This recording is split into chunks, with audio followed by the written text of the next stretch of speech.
Hey guys, welcome to stock technique channel. कैसे हो आप सब लोग? आई होप सब अच्छी होंगे। इस वीडियो के अंदर हम एनालिसिस करेंगे जुबिलेंट फूड्स का।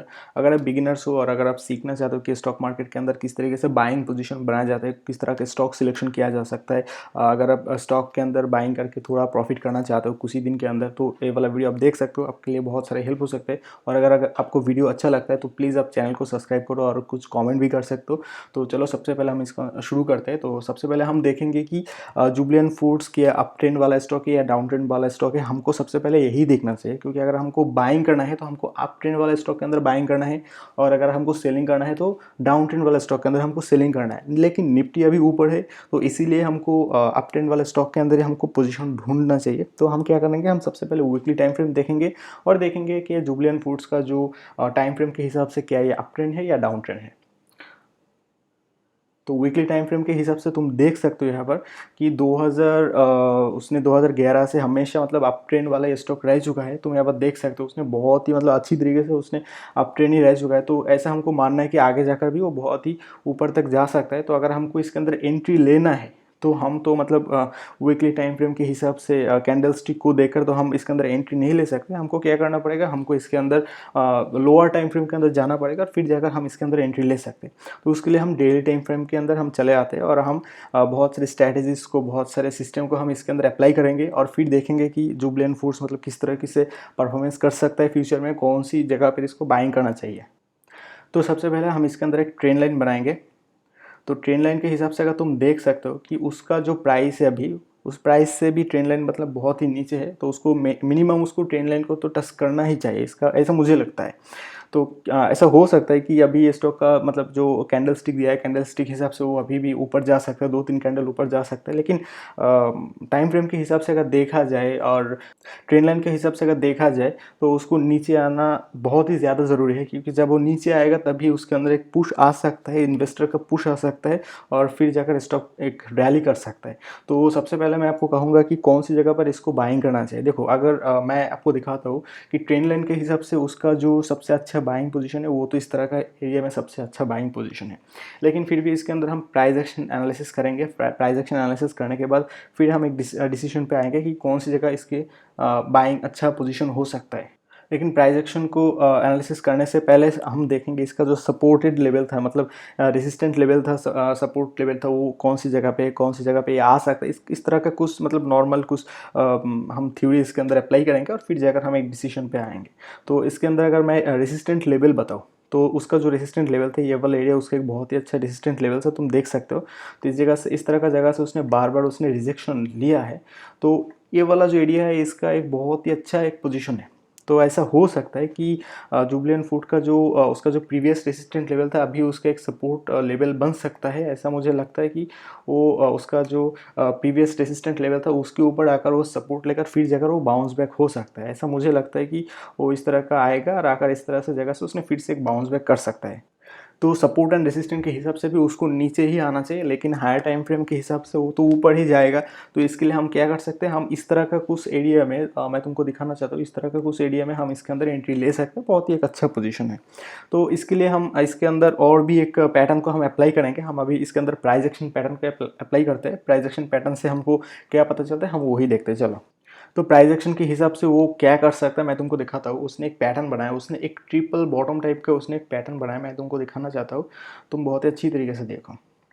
उसने इस तरह का एक पैटर्न बनाया, तो उस पैटर्न का हिसाब से उसको इस तरह का वर्क करना चाहिए। किस तरह का पैटर्न है मैं तुमको एक बार समझा देता हूँ। मतलब ये वाला जो पैटर्न है इस तरह किस तरह का काम करता है, इसका जो ट्रिपल बॉटम टाइप का जो पैटर्न है वो इस तरह से काम करता है। मैं तुमको दिखा देता हूँ, तुम बहुत अच्छी तरीके से। सबसे पहले मैं तुमको पैटर्न सिखाता हूँ। देखो, ट्रिपल बॉटम वाला जो पैटर्न होता है ना, वो इस तरह का पैटर्न होता है। इस तरह का पैटर्न होता है और फिर जाकर उसका जो टॉप लेवल है उस टॉप लेवल के टच करता है और फिर जाकर उसका जो मेन जो एक उसका जो मिडिल पॉइंट है, मिडिल पॉइंट पे आता है और फिर जाकर वो ऊपर की तरफ भागने लगता है। तो इसका जो काम किस तरह के काम करता है देखो, उसने नीचे एक सपोर्ट की तरह बनाता है, और सपोर्ट में वो बार बार आकर रिजेक्शन लेता है, और उसका जो रेसिस्टेंट लेवल था वो इस तरह का रेसिस्टेंट लेवल बनाता है। तो रेसिस्टेंट लेवल पे वो बार बार रिजेक्शन लेता है, लेकिन जब उसने सपोर्ट एंड रेसिस्टेंट दोनों मतलब दोनों जगह से रिजेक्शन पाने के बाद उसने ऊपर की तरफ शूट आउट कर दिया, तो शूट आउट करने के बाद भी वो लिटिल पुल बैक लेता है। इस तरह का वो एक पोजीशन पे वो एक लिटिल पुल बैक लेता है, और इस पुल बैक से उसने फिर से ऊपर उठने की कोशिश करता है। तो ये वाला जो एरिया है बहुत ही अच्छा एरिया है। तो हमको इस तरह का पैटर्न हमको ढूंढना चाहिए। तो उस पैटर्न के हिसाब से अगर मैं तुमको दिखाऊं, तो तुम यहाँ पर देख सकते हो कि उसने बिल्कुल ही इसी तरह के उसने एक पैटर्न बनाया। तुम यहाँ पर देख सकते हो कि इस तरह का जगह से उसने एक सपोर्ट बनाया, इस तरह का जगह से उसने एक सपोर्ट बनाया, इस तरह का जगह से सपोर्ट बनाया, और उसने इस जगह से उसने रिजेक्शन लिया, इस जगह से उसने एक रिजेक्शन लिया, ठीक है। तो उसका जो प्रीवियस जो स्विंग हाई था उस जगह से भी उसने रिजेक्शन लिया था, इस जगह से उसने रिजेक्शन लिया था। तो ये वाला जो इसका एरिया है, तो इस एरिया से उसने बार बार उसने रिजेक्शन लिया। तो यहाँ पर देख सकते हो। और अगर पैटर्न के हिसाब से देखा जाए तो उसको नीचे भी आना चाहिए। तो अगर नीचे भी आएगा तभी तो पैटर्न फुलफिल होगा। तो उस हिसाब से उसको नीचे आना चाहिए, और नीचे आने के बाद वो फिर से ऊपर की तरफ जब शूट आउट करेगा तभी हमको बाइंग स्ट्रेटेजी को फॉलो करके फिर हमको इसके अंदर एंट्री ले लेना चाहिए, क्योंकि ये हायर टाइम फ्रेम के हिसाब से तो ऊपर ही जाने वाला है, ये तो नीचे नहीं जा सकता ना। तो अगर स्टॉक इस तरह का जगह पे कहीं चले आए और ऊपर उठने की कोशिश करे, तो तुम इस जगह से बाइंग कर सकते हो, और उसका जो प्रीवियस हाई था, स्विंग हाई था, उसके अंदर तुम सेल कर सकते हो, या फिर उससे भी ज़्यादा तुम सेल कर सकते हो।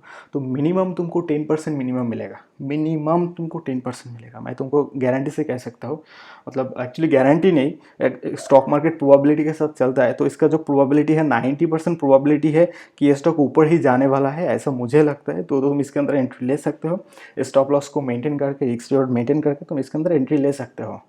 अभी हम इसके अंदर एक इंडिकेटर्स को अप्लाई करेंगे, और इंडिकेटर्स क्या कहते हैं हमको सबसे पहले वही देखना चाहिए, ठीक है।